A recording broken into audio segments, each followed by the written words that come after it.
கட்சி என்றுக்குமே தேசத்திற்காகவும் நாட்டிற்காகவும் உழைத்த தலைவர்களையும் மக்களுக்காக பாடுபட்ட தலைவர்களையும் நேசிக்கின்ற கட்சி பாரதிய ஜனதா கட்சி. பாரத நரேந்திர மோடி அவர்களும் அதே மாதிரி தான் இந்த தேசத்திற்காக பாடுபட்ட அனைவரையும் பாராட்டுகின்ற ஒரு பாங்கை பெற்றவர். அதே வழியில் புரட்சித் தலைவர் எம்ஜிஆர் அன்றைக்கு இருந்த எல்லா தலைவர்களும் மதித்தவர், தேசத்திற்காக உழைத்தவர். அந்த வகையில் இன்றைக்கு சட்டமேதை புரட்சியாளர் அம்பேத்கர் தாழ்த்தப்பட்ட சமூகத்தில் மட்டுமல்ல தேசத்திற்காக அரசியல் சட்டத்தை உருவாக்கிய அண்ணல் அம்பேத்கர் அவருடைய இந்த நாளில் அவரை வணங்குவதில் நாங்கள் பெருமையாக கொள்கிறோம். இந்த நேரத்தில் திருநெல்வேலி சட்டமன்ற தொகுதியின் வேட்பாளர் தச்சை கணேசராஜா, பாளையங்கோட்டை சட்டமன்ற வேட்பாளர் மதிப்புக்குரிய நமது மாப்பிள்ளை சம்சுதீன், எங்களுடைய தமிழ்நாடு தேர்தலுடைய பொறுப்பாளர் அரவிந்த் மேனன்ஜி மற்றும் அமைப்பு செயலாளர் சுதா பரமசிவன் மற்றும் சங்கர்லிங்கம், பால் கண்ணன் மற்றும் பாரதிய ஜனதா கட்சியுடைய மாவட்ட தலைவர் பல்லவேசம் உள்ளிட்ட அனைவரும் திரளாக கலந்து கொண்டு இந்த அவருக்கு மரியாதை செலுத்துவதில் நாங்கள் மகிழ்ச்சி அடைகிறோம். தேர்தல் அறிவிச்சிட்டாலே வாரந்தோறும் மோடி வந்துட்டு போயிட்டு இருக்காரு, நிதி தான் வருவதில் உதயநிதி பாவம் அவங்களுக்கு நாட்டில் என்ன நடக்குன்னே தெரியல. ஏன்னா சினிமா ஷூட்டிங்லேயே இருந்துட்டு இருக்கிறாங்க. அதனால நாட்டில் என்ன நடக்கிறது உதயநிதிக்கு தெரியவே இல்லை. இந்த பிரைம் மினிஸ்டர் மோடி வந்திருந்து 14 லட்சம் கோடி கொடுத்திருக்கிறாங்க. தூத்துக்குடி 4500 கோடி ஆரம்பிச்சுட்டு போனாங்க. அதன் பிறகு சோனாவால் 1500 கோடி திட்டங்களை கொடுத்துட்டு போனாங்க தமிழ்நாட்டுக்கு. இதுவரையிலும் இந்த கடந்த ஒரு வருடத்தில் மட்டும் தேர்தல் இன்னைக்கு அறிவிச்சிருக்காங்க, இன்னைக்கு நடைபெறுகிறது. கடந்த ஓராண்டுகளில் மட்டும் கிட்டத்தட்ட 11 தடவைக்கு மேலாக பாரத நரேந்திர மோடி அவர்கள் வந்துட்டு போயிருக்கிறார். அவர் மலேசியாவுக்கு போனாலும் சரி தமிழை பற்றி பேசுகிறார், ஐநா சபைக்கு போனாலும் சரி தமிழை பற்றி பேசுகிறார், தமிழின் பெருமை நிலைநாட்டுகிறார். பனாரஸ் பல்கலைக்கழகத்தில் தனியாக ஒரு இருக்கையை ஏற்படுத்தி கொடுத்திருக்கிறார். திருக்குறளை கிட்டத்தட்ட பல மொழிகளில் திருக்குறளை மொழிபெயர்க்கிறது உதவி செஞ்சிருக்கிறார். ஆனால் பாவம் நம்முடைய முதலமைச்சர் ஸ்டாலின் அவர்களும் அவருடைய மகன் துணை முதலமைச்சர் உதயநிதி ஸ்டாலின் அவர்களும் எப்படியாவது இது அவர்களுக்கு வாழ்வா சாவா பிரச்சனை. அதனால் இன்னைக்கு யாரை பற்றி பேசினால் எடுபடும் அப்படின்னு நினைச்சு பேசுறாங்க. ஆனா அது எடுபடாது. தமிழகம் எப்போதுமே வடக்குக்கு அவுட் ஆஃப் கண்ட்ரோல் தான். திமுகவுடைய வெற்றியை மக்கள் உறுதி செய்து விட்டார்கள். உண்மையில அவுட் ஆஃப் கண்ட்ரோல் யார் இருக்கான்னா சட்டம் ஒழுங்கு தமிழ்நாட்டிலிருந்து அவுட் ஆஃப் கண்ட்ரோலா போயிடுச்சு. பாலியல் வன்கொடுமை அது திமுக ஆட்சியில் தொடர்ந்து நடந்துகிட்டே இருக்கு. இன்னைக்கு போலீஸ் மதிப்புக்குரிய ஸ்டாலின் கண்ட்ரோல் இல்லை, அவுட் ஆஃப் கண்ட்ரோலா போயிடுச்சு.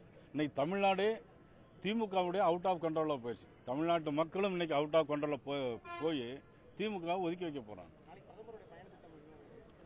நாளைக்கு பாரத நரேந்திர மோடி அவர்கள் நாளைக்கு கன்னியாகுமரி வருகிறார்கள். அங்கு வேப்பமூடு ஜங்ஷன் பெருந்தலைவர் காமராஜர் சிலையிலிருந்து ரோட் ஷோ ஆரம்பிக்கிறோம்.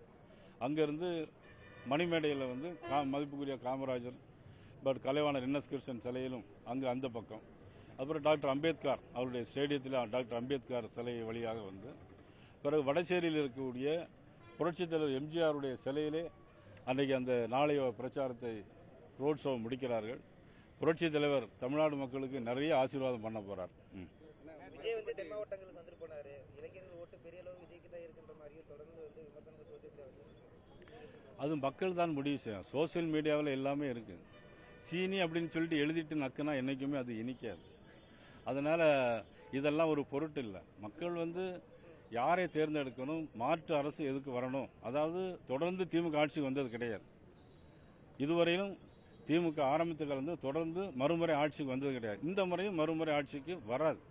அதனால யார் வந்துட்டு போனாலும் சரி, எங்களுடைய தேசிய ஜனநாயக கூட்டணி மதிப்புக்குரிய பாரத பிரதமர் நரேந்திர மோடி அவர்கள், எங்களுடைய உள்துறை அமைச்சர் அமித்ஷா அவர்கள், அண்ணன் இபிஎஸ் அவர்கள், அண்ணன் டிடிவி அவர்கள், ஜி.கே. வாசன் அவர்கள், ஜான் பாண்டியன் அவர்கள் மற்றும் நம்முடைய நீதி கட்சியுடைய ஏசி சண்முகம் அவர்கள், பாரிவேந்தர் அவர்கள் எல்லோரும் சேர்ந்து ஒரு மக்கள் கூட்டணியாக தேசிய ஜனநாயக கூட்டணி உருவெடுத்திருக்கிறது.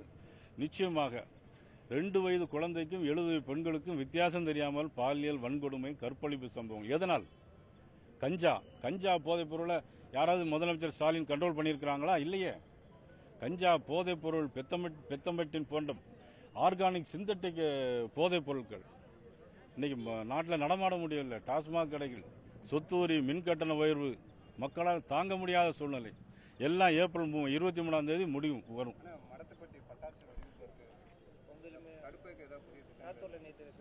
இல்ல அது என்னன்னா ஆமா நான் நேற்று போய் பார்த்தேன். ஒருவர் இறந்திருக்கிறாங்க, 4 பேர் கொஞ்சம் படுகாயத்துக்குள்ள இருந்து தடுக்கிறதுக்கு நிரந்தர தீர்வு ஏதாவது உங்களோட?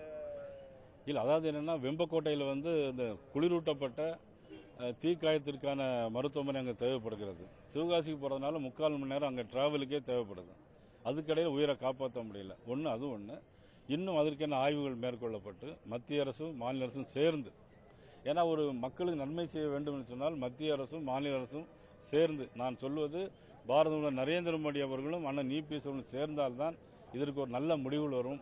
தமிழ்நாடு மக்கள் இதை புரிந்து கொண்டிருக்கிறார்கள். நல்ல தீர்ப்பை வழங்குவார்கள்.